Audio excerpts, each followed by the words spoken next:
tell you what I do. I want to read this. I will start. Is it 3 minutes now? We have 3 minutes. We have 3 minutes to go.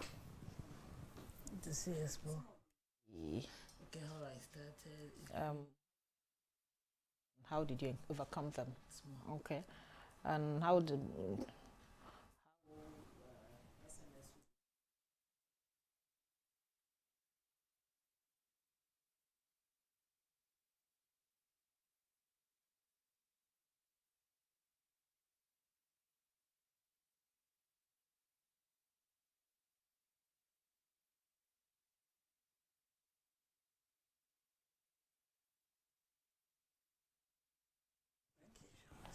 And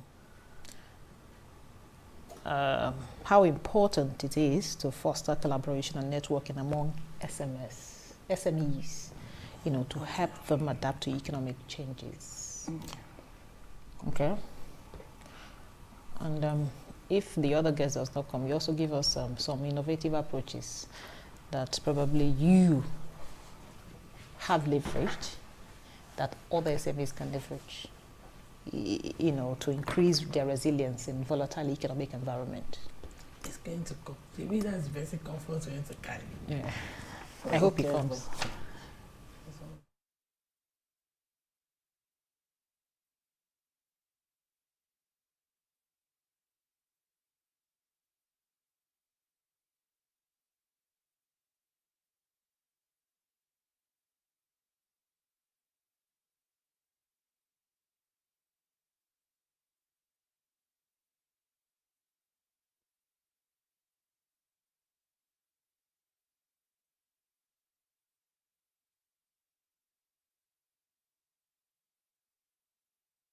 Guest ready since the other person is not here yet.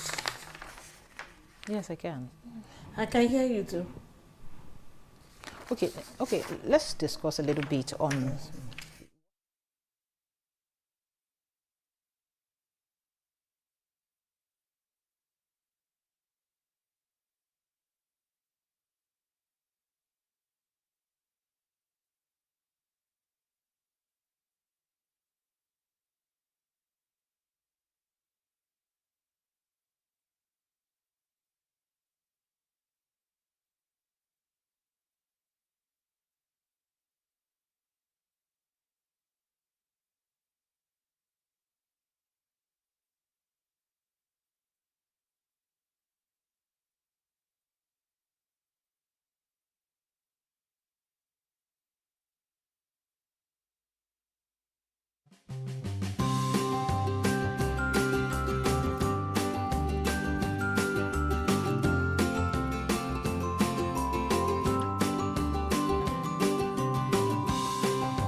from agriculture, manufacturing to services, and retail to other key sectors of the economy.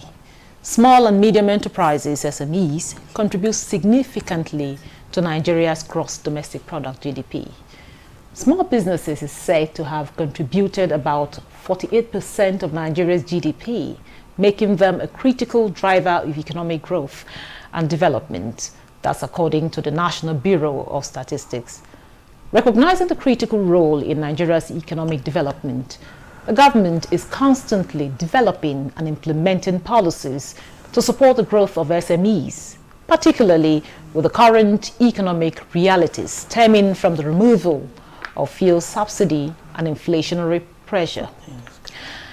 Now, to this end, government is impacting on the growth trajectory of small businesses in the country with the recent launch of the Standard Trade Development Facility project, which is aimed at addressing barriers and making them export ready, in addition to the Ministry of Industry, Trade and Investment efforts towards building synergy with stakeholders on fine-tuning ways of empowering SMEs in Nigeria.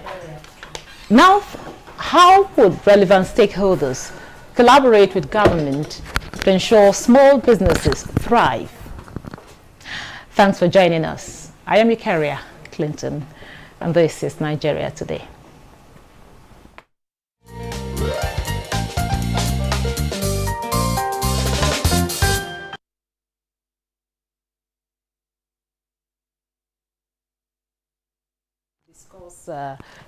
Coping with economic SMEs, coping with economic challenges. Here in the studio, we have an entrepreneur, a business expert who runs an agro-food processing company named Bincaf Palace Nigeria Limited. He's Kafilat Abimbola Ayeni. Welcome to Nigeria Today. Thank you so much. Good to be here. Okay. Before we bring our other guests, I'll start with you, Kafilat. In Nigeria today, quite a lot of challenges, economic challenges have, we've seen a lot of economic challenges. But it's interesting and, will I say, my mind is kind of calming to see someone that's still doing well in the business. So tell us about your story. Tell us, how did you start? What were the challenges you encountered? And how were you able to overcome them? Thank you very much. My name is Kafilat Abimbola Ayeni, as I am well introduced. And of the truths, how I started as a small business owner was just from my dining table in my house. When I tell people that it's just barely something I had passion for, and I love to do, and I started it in my house, they tend to ask me, then how did it get to you having a factory? And I tell them something. What drove me most was the passion I have for my business. It wasn't that I have the money to start the business. It was the fact that I love what I was doing. And it took me to the stage of having to take my time to understand what I am doing, because I studied marketing. So seeing me today in food processing, I must have been able to get myself to have to read, understand, and know the process. But I thank God. I think I was working then, had a 9 to 5, and God blessed me with a boss that had an understanding of what I am doing. And I actually got my first financial stipend to start my business, to grow my business from there. And it continued. It's not something, if you have passion for something, it's not something you want to start and stop. It's something you want to see it grow, especially something you have plans for. So it's something that perseverance made us to get to where we are today. If we forgetting the economic up and down, we still continue pushing, and we believe that it was going to take us somewhere. And it's actually, for now, where we are today, we are not going to say we are not thanking God. We are actually appreciating God. Okay, we are now being joined by Ambassador Collins Musu. He is an international trade facilitator. You're welcome to Nigeria Today. Thank you for having me. So, Collins, put us in clear perspective. What is the role of small businesses and how critical they are to Nigeria's economic growth? Simply put, in terms of statistics, let's just say more than 60% of the employment in the country is from small businesses. And we're talking on employment, you know that that's a huge number. The GDP depending on who you're looking at, numbers are about 40% of our GDP is controlled by small businesses. They're contributing. Again, it's not a number to discount. So if you're looking at 60, you're looking at 40. You're telling us that of everything that we do, for every 100 naira that passes through this economy, 60 of it is circulating because of the small businesses. And if we're shouting and screaming and crying, it means that if we don't pay attention to the small businesses, then we're going to be in crisis very soon. So it's not just a local thing. It's an African. It's on a Pan-African scale. That's what we're seeing. So we have to pay attention to small businesses. MSMEs need special attention for any economy that wants to thrive. Otherwise, you're already on the pathway to going under the bus as a nation. Okay. Now, back to you, Ayeni Kafilat. Yes, ma'am. Do I call you the Kambi? Just call me the Bincaf. I love that. Now tell us, you've told us how you were able to surmount some of these challenges. So tell us, what is the role, or what is the role of the government in ensuring that you succeed in your business and other SMEs, owners out there? of the truth, what the ambassador has said has actually just hit the nail on the head. And I can tell you the truth, without the government soft pedaling a lot of rules, regulations, it's going to be killing the future of the nation, not just the business of an entrepreneur. Let me tell you something. I'll give you an example. I'm an SME. I want to export out of this country, and I'm an exporter, apart from being an SME. And I want to be in the United States of America. I want to be in Canada. I want to be in UK. I want to be in Gambia. I want to be in Kenya. I've just mentioned different continents, different countries to you now. Every of these countries have different regulations that fit into their economy for you to be able to sell. And I tell you the truth, as a Nigerian business person, I can only register one pack size. Or if I'm to register 5 pack sizes that I'm taking to all these countries, I'll be paying different amount of money. If I am not careful, I'll have different NAFDAC number on all this. This is too much for an entrepreneur. For a nation that wants to grow, all these regulations needs to be reduced to the barest minimum. All the taxes that involve exportation out of this country should be broken down to the letter for an entrepreneur, especially a small business. I'm working on taking Nigerian staple food out of this country to Canada.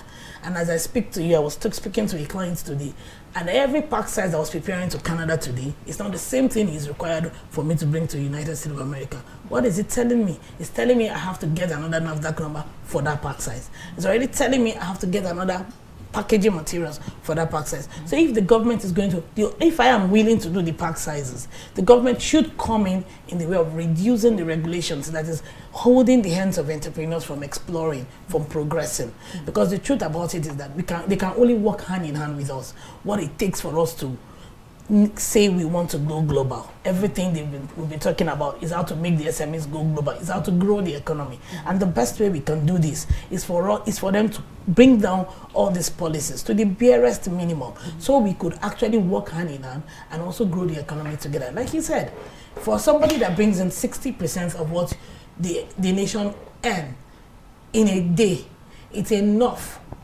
for you to listen, give them listening ears, know where the shoe actually pinches these entrepreneurs, and come to our level. We are not multi-billionaires. We are not we don't even have this money to call ourselves multi-billion companies. We're just small-scale businesses. And trust me, if you allow us the way we are going, China will be very difficult to even compete with Nigeria. I'm not joking, because we have what it takes.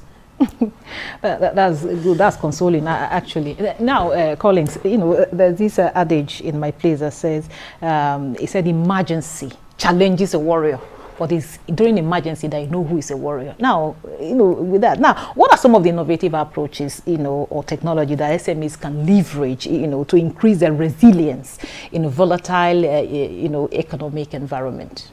I think in a volatile, uncertain environment, there's also an adage that says you don't prepare for battle on the day of battle. Right? So what we need to do is to begin to help our SMEs, prepare them intentionally. One thing I can really say is in terms of standards, quality standards, and that speaks to what the DG of the WTO, Okonjo-Iweala, recently came to do. So the fund, the $1.2 million fund, to help in terms of standard for cowpea, sesame, that's great, that's good. I understand that the British Standards Institute is also working with you know, parts of our government to streamline a few things in terms of a regulation, so we don't have too many. You know, you don't have SON doing the same thing that NAFDAC is doing the same thing. So to try and bring some cohesion to what's going on, that's the first thing. So that cohesion she's spoken about is quite important. For the SME also is that they need to begin to look at e-commerce. It will be difficult to thrive in the future of tomorrow, or the future of today really, without e-commerce. If you're looking at real estate has gone from being physical to being virtual. So we need to invest. Again, the WTO DG has done something quite interesting. She's launched another program which is supposed to be targeted at, you know, helping small-scale businesses, well, focus on women, but helping small businesses to prepare in terms of e-commerce. But I think that's important. And that's a quick win, because averagely the mobile penetration of the country is quite high. So we have a lot of people with their mobile phones. They have access to the internet. So for any small business that wants to begin to expand, you can take your phone and begin to, you know, put your business on there. That's one quick win that we can use as a country. Okay, now back to you, BIMCAF. Now, how important is it to, to foster collaboration and networking among SMEs, to help them adapt to economic changes? You can't overemphasize that because it is an extremely important thing. Of the truth, the kind of collaborations that SMEs even have among themselves now was not in existence before. The rate at which we collaborate, you'll be surprised somebody is calling me for share. I don't do share, but I'm willing to collaborate with somebody that does to be able to contact with my clients, to be able to supply. You'll be surprised I don't do beans, but I export beans. I've been able to do 1.6 ton of beans. It's not mine, but I was able to bring the person's beans and say, come, I need you to supply me beans. I need to give my client the best of the beans. And you may not be able to do it the way I want. Can I have your beans? Can I do it this way for you to see? This is how I do it. Bring your beans. This is how we package. Entrepreneurs actually collaborate more within themselves right now. And it is very, very important as entrepreneurs to actually collaborate among each other so that we can actually handhold each other through success. It is not something that can be done alone. It is only when you want to lie to yourself, you tell yourself, I am going to be like Yoruba, Awadi. There's nobody like Awa. Awa is a lot of people, meaning we have arrived. So if you want to arrive, you have to arrive together. You cannot just say you want to grow something and think it is just going to be done by one person. It's the collaboration between us now. It's growing. I cannot tell you it's not. It's just still very, very slow, still very, very small. But as we grow and as we understand the business, as we try to help each other, we're getting better. And we're going to get there. We're going to get to a point where I won't be able to do without Ngozi. Kelechi can't be able to do without Titi. We all have to hold each other's hand and be able to carry what we want to carry and move our business forward. But presently in Nigeria, what is the level? Do you think it's...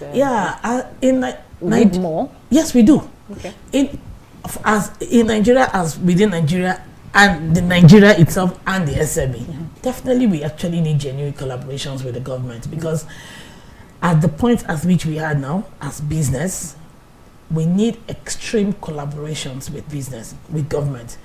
The WTO DG came in, and she came in with so much of, she's always coming in with goodies. She was here 2021, she made promises and she fulfilled them. She was happy to see exporters and exhibitors, SMEs, having to have several changes on her product. She came in and she was excited to see several certifications being attained by entrepreneurs. She was excited to see that it was not where she left us at 2021, she met us at 2024.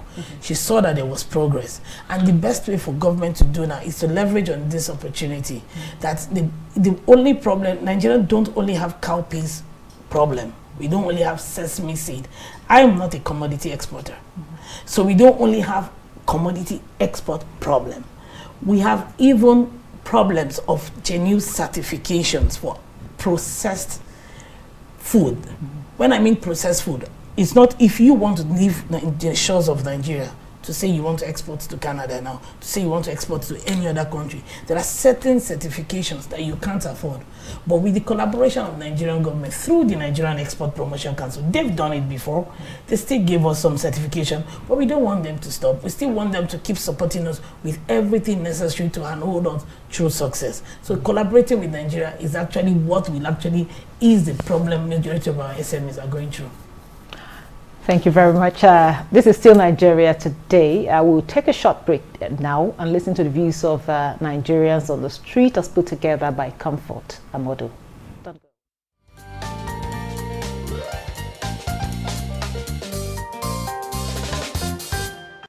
Everybody is complaining. Things are not moving well. High cost of living. Those that operate small businesses are finding it very difficult to do their business very well. While there are some federal government intervention funds that we know in this country, but I'm not really sure if those that are operating small businesses have access to it. Even after providing the money to start the business, we find it very difficult. You know how the country is now. Things are cost of transportation, cost of living even when you want to the bank, you find it very difficult to get loan from the bank. Even if people are giving loans, what is the guarantee that they can actually pay back the loans? So if you want to say grants, okay, yeah, but loans, another way of actually tightening the noose around somebody's neck by giving them a loan at this time. The best thing that they can offer will be grants. And if we can fix things like power, many businesses will actually be more relieved, because, okay, now there is no even light. So even people running private businesses, they have to also run generator from morning till night to fund a business that they might not even be able to restock.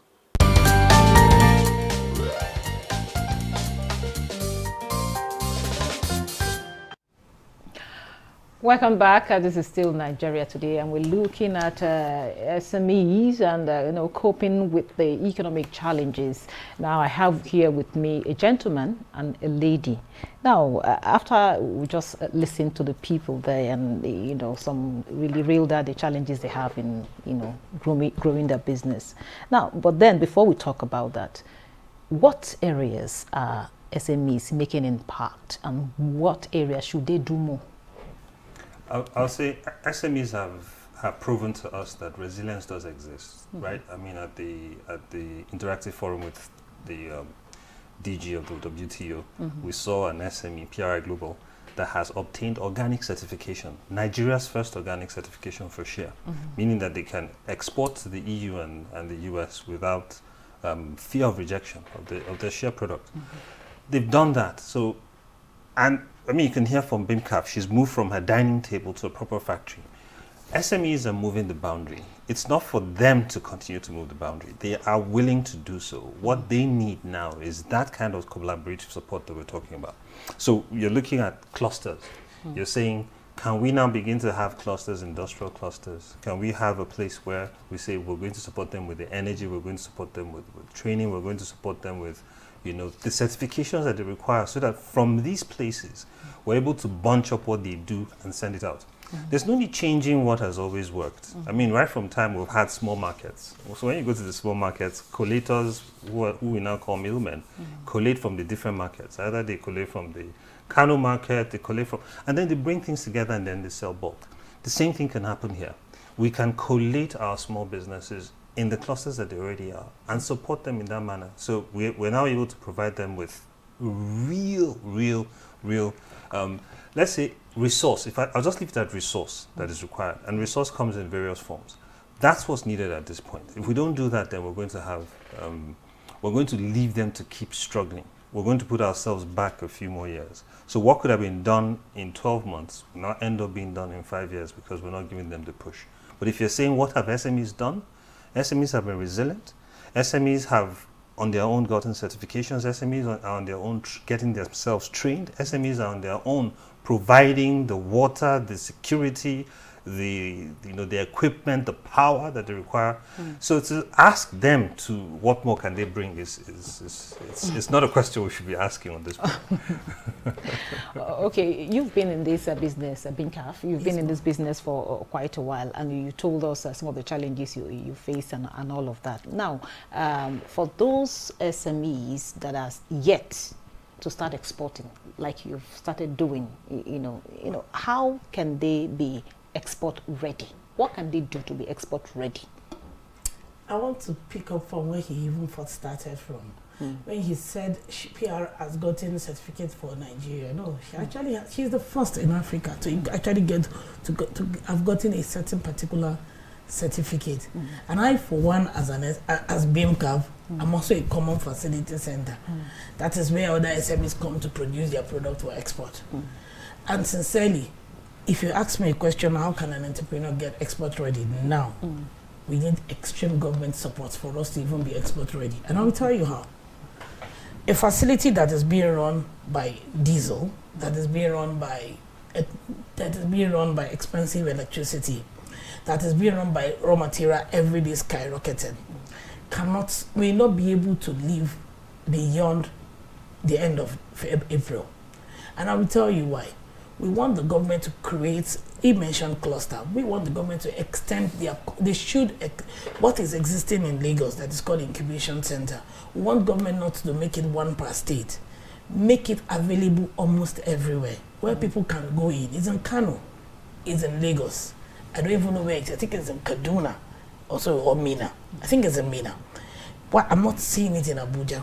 I'm not seeing it in almost everywhere around Nigeria. SMEs want to grow, but through incubation center, where you are, even where you are exporting to, if they see that it is a Nigerian facility that has all the certification that it takes, and they know that electricity that is provided there will be cheaper than what even me, BMCAF, might be able to provide, because I will pay for diesel. As I speak to you now, if you ask me, my most important need right now is to have a 100 kVA transformer, not a gen, attached to my facility. Why? Because I do not want to hear that there was a vote, there was 321 votes coming in from the general transformer and blew up 3 of my dehydrators just last week. So I know if government have a facility that they can manage themselves and have people. Kano is doing successful. If they can, Lagos is doing very well. If they can have all these clusters, SMEs will have where to process their product, where, and you are sure that you are competitive. Because if you come to think of it, if you are producing in a facility where it is expensive for you to even process, how are you sure that you can be competitive where you are going? Government should give room for this, what do you call it, incubation centers to come up almost immediately. And for SMEs coming up, there are a lot of challenges in export, but you can actually strive and make money out of it. Trust me. With this present exchange rate, export should be your go-to game. So the only thing on your head, if you think about your business, is to think about export. It is doable. It is workable, because Nigeria has what it takes to give out to the other country, other continents that are seeking our product. Every day when people call me and ask me for advice, and they tell me their business is not selling, oh, what I'm doing is not selling, I tell them one thing: don't remain in what you are producing. Diversify. You talk so much about government support, but the government is empowering the SMEs. Just, you know, we are not saying government is not empowering us. Thank you very much. Government is empowering us. We are, see, you cannot expect me not to ask for more. Do you see me? Oliver Twist. So yes, I'm the Oliver Twist here for every entrepreneur. So, Ambassador Collins, what steps can SMEs take to mitigate, you know, these problems associated with currency fluctuations, you know, that we are faced right now, and or changes in government policies? Well, one of the things that you can do is majorly is to collaborate. You don't have to do everything yourself. So if there's a common facility center like she has, then it's something to go into. The second thing I think is for investors actually to begin to look at the entire value chain. What can we do? So if I can invest in creating a common facility, then why not I do that? That means that I've taken away some of the burden we're talking about that government can, you know, should get into. Another thing is upscaling. The business owners can upscale, and you cannot upscale in ignorance. She's not where she is on ignorance. She's not operating on ignorance. There is intentional learning that you need to go through. So if you need to learn about how money works, how you can access finance, begin to keep records of your books, because one of the challenges we have in terms of giving access to finance is records. And most MSMEs don't keep records. They don't keep good records. So record keeping is a major issue. So upscale, collaborate, learn more, expand. I think these are some of the keys that they can use. When you say upskill, you mean to going for trainings and acquiring more knowledge. Acquire more knowledge. Whatever you do, you need to acquire more knowledge. You need to you need to capacity building. It's not something you can't even say you want to learn and stop at. Thank you very much. Thank you very much. With that, we'll wrap up today's episode of Nigeria Today, but we'll say a very big thank you to an international trade facilitator, Ambassador Collins Nwosu. Thank you so much for your time. And of course, Kafilat Abimbola Ayeni, who is an entrepreneur, a business expert who runs an agro-food processing company, BMCAF Partners Nigeria Limited. Yes, ma'am. Thank you so much for coming, sharing your wealth of experience with us. And that's it on Nigeria Today. Thank you so much for being part of it. I'm Eucharia Clinton. Goodbye.